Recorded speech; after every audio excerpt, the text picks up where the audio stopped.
তো এই দেখো আমি এখন বৃষ্টিতে ভিজে ভিজে আমি আর রুবি ভিডিও করছিলাম। আমি ক্যামেরা ধরেছিলাম আর রুবি ভিডিও করছিল। আর কোথাও কিচ্ছু নেই, হুট করে কোথা থেকে একটা বিচ্ছিরি মার্কা বৃষ্টি এলো, পুরো পথ ঘাট পুরো সব কাদায় কাদা করে দিয়েছে। আর এই দেখো তোমাদেরকে সেটাই দেখাচ্ছি। আর আমি এই দেখো একটুখানি বৃষ্টিতে বেরিয়েছিলাম, আমি তো পুরো ভিজে গেছি, ফোন টোন সব ভিজে গেছে। তো আবার ঘরে চলে এসে আবার ঘরের দরজার ওখান থেকে ভিডিও করছে দেখো। তো এখানে দাঁড়িয়ে দাঁড়িয়ে আমরা বৃষ্টির মধ্যে ভিডিও করছিলাম অনেক কষ্ট করে। আর হ্যাঁ, তোমাদেরকে অসংখ্য অসংখ্য ধন্যবাদ আমার চ্যানেলটিকে 200 সাবস্ক্রাইবারে পূরণ করার জন্য। তাই দেখো আমি এখন ভিডিও করছিলাম। এই দেখো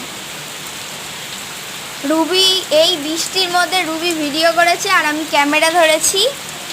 তো ভিডিওগুলো ভালো লাগলে like, comment, share, subscribe. By.